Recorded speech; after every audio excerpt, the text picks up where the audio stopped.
CR 4098A for the offense of manslaughter. Understand by pleading true to violations 1, 1, and 1, the court could find it true, grant the motion, and sentence you up to 10 years in prison and up to a $1,500 20.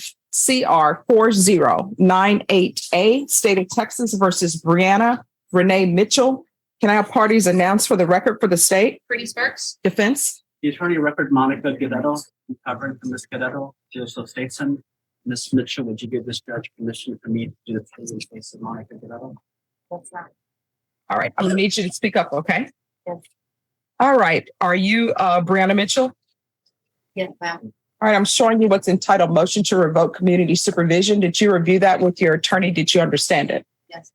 Are you the same Brianna Renee Mitchell who was placed on community supervision in 2020 CR 4098A for the offense of manslaughter on December 10th, 2021 for a term of 10 years? Is that you? Yes. All right, state. Yes, Judge. Violated condition number 1 on or about the 8th day of September 2022 in Bexar County, Texas. The defendant, Brianna Renee Mitchell, committed the offense of possession of controlled substance, penalty group 1, in violation of condition number 1. How do you plead to that? True or not true? True. Violated condition number 1 on or about the 8th day of September 2022 in Bexar County, Texas. The defendant, Brianna Renee Mitchell, committed the offense of fail to ID fugitive intent to give false information in violation of condition number 1. How do you plead to that? True or not true? True. Violated condition number 1 on or about the 8th day of September 2022 in Bexar County, Texas. The defendant, Brianna Renee Mitchell, committed the offense of evade arrest or detention in violation of condition number 1. How do you plead to that? True or not true? True. We'll waive the other violations. Any objections to the state's waivers? None. All right. Did you understand by pleading true to violations 1, 1, and 1, the court could find it true, grant the motion, and sentence you up to 10 years in prison and up to a $1,500 fine? Did you understand? Yes, ma'am. Knowing that, do you still wish to plead true to violations 1, 1, and 1? Yes. The court will find 1, 1, and 1 true. Is there an agreement? Yes, Judge, we're asking that you grant the motion, revoke her probation, and sentence her to 10 years in the TDC. In addition, Judge, will be taking into consideration cause numbers 2022 CR 10345B, County Court cause number 692652, County Court cause number 692653. Is that the agreement, defense? It is, Your Honor, and I believe I may have made a clerical typo on the certificate of appeal. I may have put I may have put the case being TIC instead of the NPR. That's mine. Yes. No, I'll correct that. Is there any objections to the court correcting that with the proper cause number? None from the third case. And if I may put something else on the record, Your Honor. Yes. This offense was created during a time where Ms. Mitchell was on federal release, supervised release. She has federal back time, and post the offense, she did time in federal prison. I have some dates if I can put those on the record. Yes.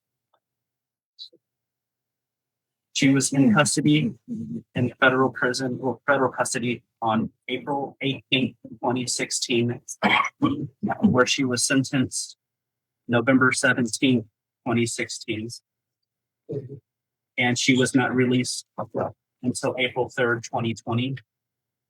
When she was released April 3rd, 2020, it was supervised release.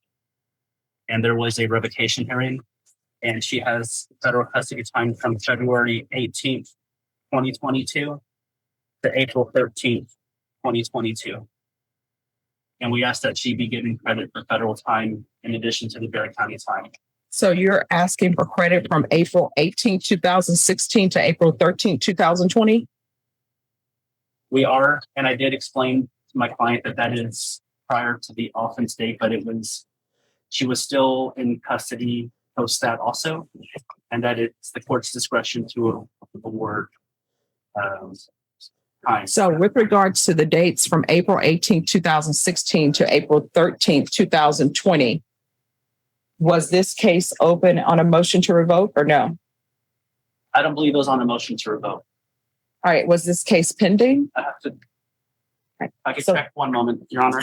Okay, so that's what I want to know about that. But with regards to the February 18th to 2020, February 18th, 2022 to April 13th, 2022, this was pending, correct? Yes. All right, so she will definitely receive credit for those dates. I just need to check on the April 18th date.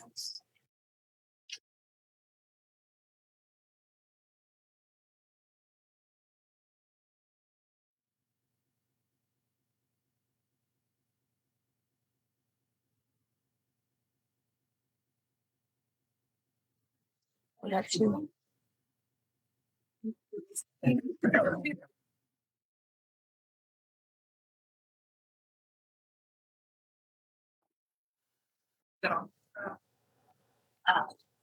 So when this case was on the system, what date was that again? January and then she was running patient 12-10.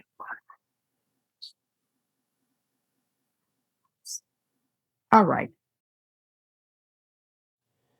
Well, it appears, Ms. Sparks, Yes, Judge. on this case, I'm being informed by the clerk that this case was actually on the system January 2nd, 2016. Yes, Judge, that's what our computer shows. Okay. So we can go back on the record printer. So are you asking the court to follow this agreement? Yes. Are you waiving your right to appeal? Yes, ma'am. All right. Then the court is finding 1 and 1 true. The court will follow your agreement, revoke, sentence you to 10 years in the prison, take in consideration 2022 CR 10345B, County Court Cause number 692-652, 692-653, give you credit for any time served, and the court will give you the credit served in federal custody from April 18, 2016 to April 3rd, 2020, and February 18th, 2022 to April 13th, 2022. Is there anything else from either side with regards to sentencing? No, Judge. Nothing from defense. All right. For some reason, there's no affirmative finding on this of a On the deadly original? weapon. Yes. Let me see something, just one moment. I don't know what the underlying facts of this case were. Just give me 1 second.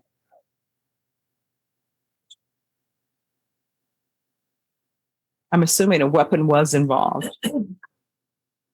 be it a vehicle or something else.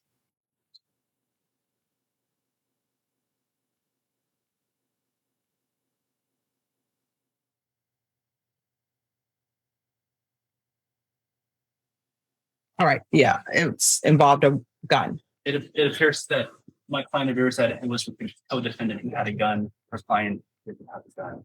But that was not negotiated with the district attorney's office with Marcus prior to this. All right, because I mean, according to the, and I know this is before your time, Mr. Statesman, but according to the indictment, it says that Brianna Mitchell did recklessly cause the death of an individual, namely, the complainant by discharging a deadly weapon. So this is pre this attorney, Miss Mitchell, but that's what's in the paperwork. So there's going to be an affirmative finding.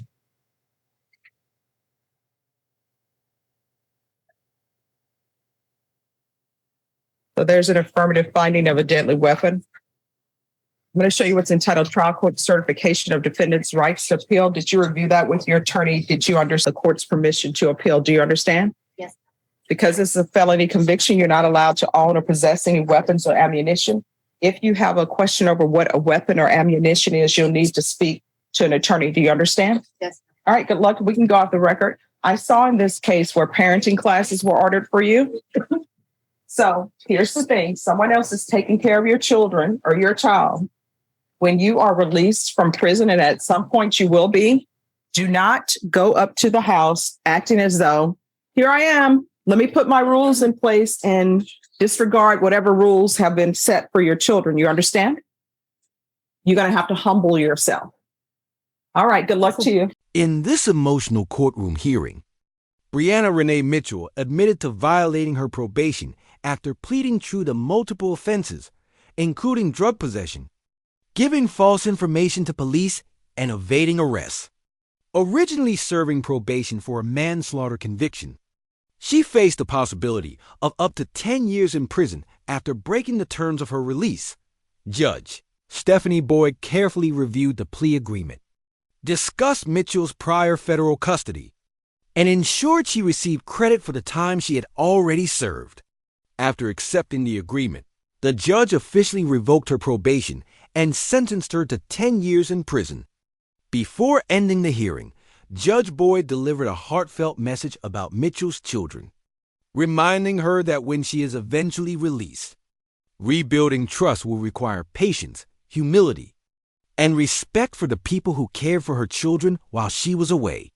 It was a powerful reminder that serving a sentence is only part of the journey. Earning back a family's trust is the greater challenge.